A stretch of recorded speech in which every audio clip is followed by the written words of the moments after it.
Halo semuanya, kami dari kelompok 8 ingin menjelaskan hasil analisis problematika pembelajaran kelas 6 SD dalam konteks PJJ.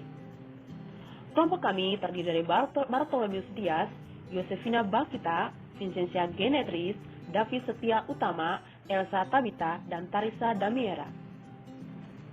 Subjek penelitian. Kami wawancarai 4 guru dari 3 sekolah, 2 guru IPS, Ibu A, dan Bapak J, Ibu U guru PKN, Ibu Y guru Bahasa Indonesia. Yuk, simak baik videonya. Teman-teman, perlu kita ketahui, pada saat virus COVID-19 mulai masuk ke Indonesia, serta ditemukan kasus pasien pertama, masyarakat mulai panik dan berupaya menghindarkan penyebaran virus ini. Pemerintah pusat dan daerah melakukan inisiatif dengan menutup sementara menediakan sekolah tatap muka. Agar pembelajaran dapat berjalan, sebagai gantinya, pihak sekolah diharuskan menerapkan PJJ, pembelajaran jarak jauh, melalui sistem dalam jaringan. Pembelajaran jarak jauh pada saat ini telah menjadi kebiasaan hidup baru atau yang biasa sering disebut sebagai new normal. Peralihan dari pembelajaran tatap muka menjadi pembelajaran virtual membutuhkan adaptasi dari guru dan siswa. Seiring berjalannya waktu, baik guru, orang tua, siswa merasakan bahwa dalam PJJ terdapat kendala dan hambatan lain yang masalah atau problem. Istilah problematika berasal dari bahasa Inggris yaitu problematic yang berarti persoalan atau masalah. Sedangkan dalam kamus bahasa Indonesia, problema berarti hal yang belum dapat dipecahkan, yang menimbulkan permasalahan KBBI. Khususnya pihak guru yang merancang pelaksanaan pembelajaran, metode, komponen, alat, dan media memerlukan perhatian dan pemikiran yang luar biasa untuk tetap mengajar para siswa. Pembelajaran yang awalnya tatap muka menjadi dalam jaringan. Kegiatan tatap muka adalah kegiatan pembelajaran yang berupa proses interaksi antara peserta didik dengan pendidik. Tatap muka biasanya dilakukan di ruang kelas sekolah. Sedangkan pembelajaran dalam jaringan adalah pembelajaran yang dilakukan secara online, menggunakan aplikasi pembelajaran maupun jejaring sosial. Segala bentuk materi pelajaran didistribusikan secara online. Komunikasi juga dilakukan secara online, dan tes juga dilakukan secara online. Sistem pembelajaran melalui daring ini dibantu dengan beberapa platform digital, seperti Google Classroom, Google Meet, Edmodo, dan Zoom. Pendekatan-pendekatan yang biasa digunakan dalam pembelajaran antara lain, yang pertama ada pendekatan tematik terpadu. Pembelajaran tematik dimaknai sebagai pembelajaran yang dirancang berdasarkan tema-tema tertentu. Dalam pembahasannya, tema itu ditinjau dari berbagai mata pelajaran. Sebagai contoh, tema air dapat ditinjau dari mata pelajaran IPA, IPS, bahasa, dan seni. Tema adalah pokok pikiran atau gagasan pokok yang menjadi pokok pembicaraan. Yang kedua ada pendekatan saintifik. Pendekatan saintifik merupakan model pembelajaran yang menggunakan kaidah-kaidah keilmuan yang memuat serangkaian aktivitas pengumpulan data melalui observasi, menanya, eksperimen, mengolah informasi atau data, kemudian mengkomunikasikan. Tujuan pendekatan saintifik dalam pembelajaran antara lain untuk meningkatkan kemampuan berpikir peserta didik, membentuk kemampuan dalam menyelesaikan masalah secara sistematik, menciptakan kondisi pembelajaran supaya peserta didik merasa bahwa belajar merupakan suatu kebutuhan, melatih peserta didik dalam mengemukakan ide-ide, meningkatkan hasil belajar peserta didik, dan mengembangkan karakter peserta didik. Pembelajaran berbasis masalah. Prinsip utama pembelajaran berbasis masalah adalah penggunaan masalah nyata sebagai sarana peserta didik untuk mengembangkan keterampilan berpikir kritis, keterampilan menyelesaikan masalah, serta mengembangkan pengetahuan. Masalahnya merupakan masalah yang terdapat dalam kehidupan sehari-hari dan bermanfaat langsung apabila diselesaikan. Penggunaan masalah nyata dapat mendorong minat dan keingintahuan peserta didik karena mereka mengetahui kebermanfaatan pengetahuan yang dipelajari. Yang keempat ada pembelajaran berbasis proyek.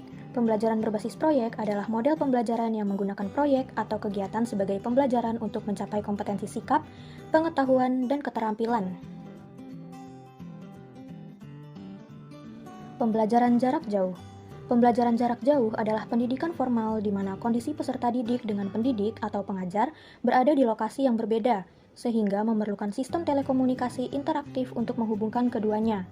Pendidikan jarak jauh sering dipandang sebagai suatu gagasan baru dalam metode pembelajaran abad 21 yang memiliki jangkauan lintas ruang, waktu, dan sosial ekonomi.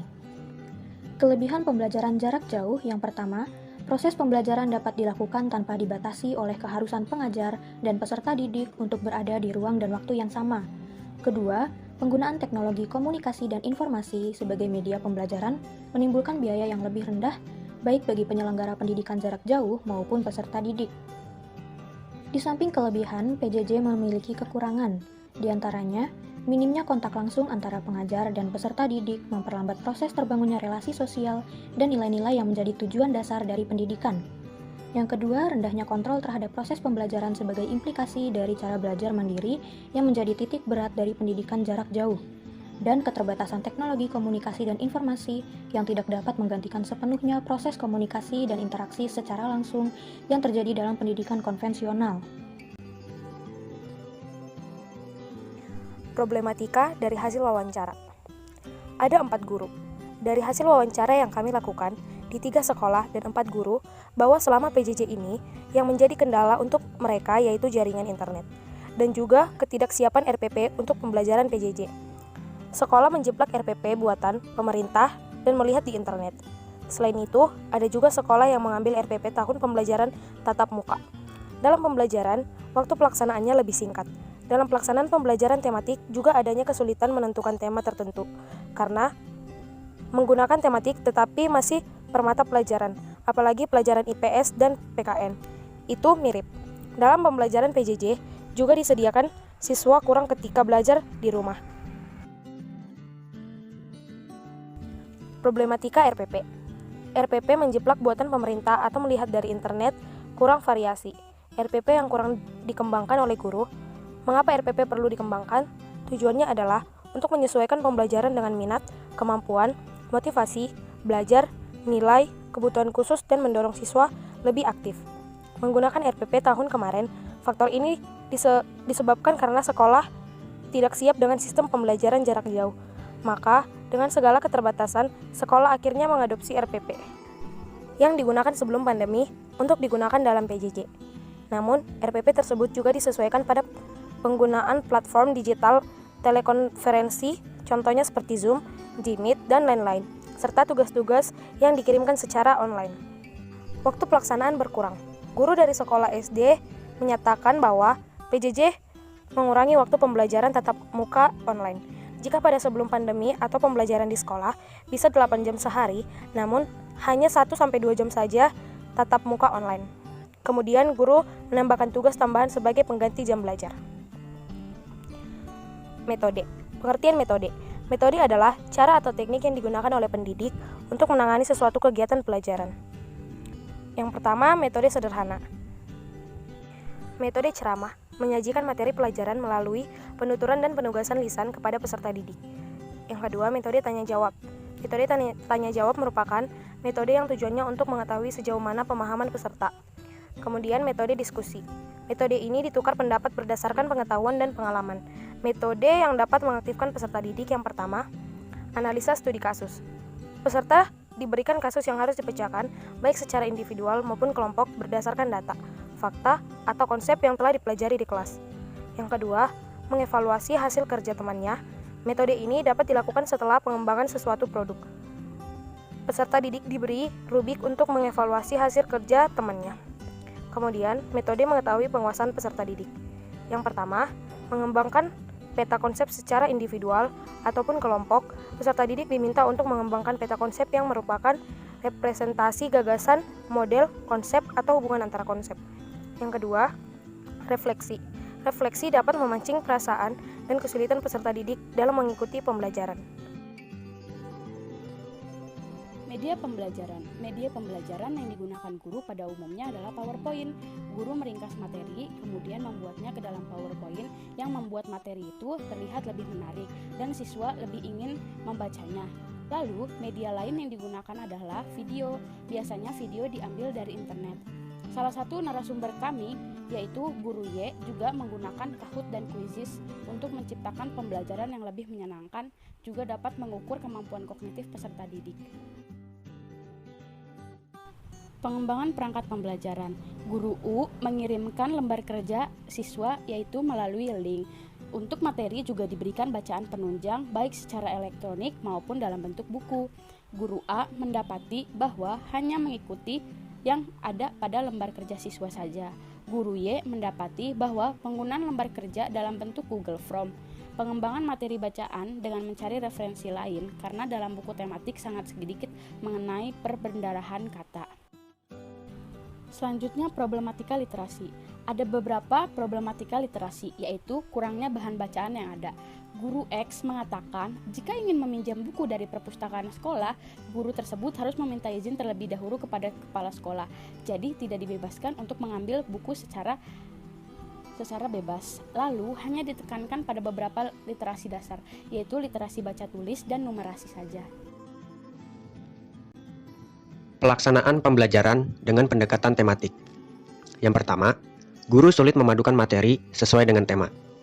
Pembelajaran tematik menyulitkan guru untuk memadukan materi sesuai dengan tema, sehingga pada kenyataannya tetap terpisah pada mata pelajaran. Yang kedua, guru membutuhkan tambahan materi dari internet. Karena tema dari materi yang diberikan sangat sedikit, dan perlu adanya tambahan untuk menambah penjelasan yang lebih jelas kepada peserta didik.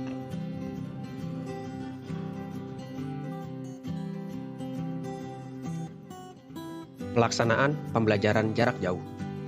Yang pertama, guru tidak bisa melihat proses belajar siswa. Keadaan siswa yang menghilang atau tidak fokus pada saat PJJ. Ada beberapa siswa yang mematikan kamera dan mikrofon.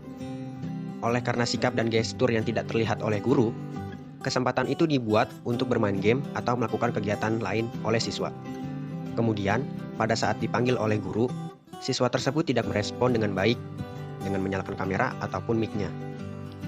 Yang kedua, peserta didik kurang motivasi belajar. Semangat belajar para siswa menurun akibat terlalu intens belajar jarak jauh. Siswa merasa lebih cepat bosan apabila duduk berjam-jam dan beban tugas yang diberikan. Selain itu, siswa menjadi malas karena guru tidak melihat siswa belajar atau tidak. Dan kalau mengerjakan tugas, tidak sesuai jamnya. Lebih fokus bermain game saja. Yang terakhir, kendala jaringan yang tidak stabil. Kendala jaringan tidak bisa diprediksi walaupun menggunakan provider unggulan sekalipun. Terkadang jaringan murid bagus, bisa saja jaringan guru yang kurang bagus, serta cuaca terkadang juga membuat jaringan menjadi tersendat.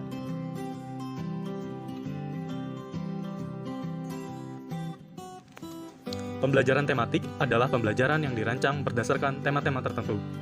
Pembelajaran jarak jauh adalah pendidikan formal di mana kondisi peserta didik dengan pendidik atau pengajar berada di lokasi yang berbeda, sehingga memerlukan sistem telekomunikasi interaktif untuk menghubungkan keduanya. Komponen RPP pembelajaran jarak jauh tidak berbeda dengan RPP sebelumnya. Metode pembelajaran yang digunakan guru pada pembelajaran dalam konteks PJJ pada umumnya adalah metode mengaktifkan peserta didik, metode sederhana, metode setelah menerima penjelasan guru, dan metode mengetahui penguasaan materi peserta didik. Peningkatan keterampilan kolaborasi dilakukan dengan penugasan diskusi kelompok. Guru banyak menggunakan media pembelajaran dalam bentuk video pembelajaran platform Quizizz dan Kahoot. Sementara untuk tatap muka online menggunakan Google Meet atau Zoom.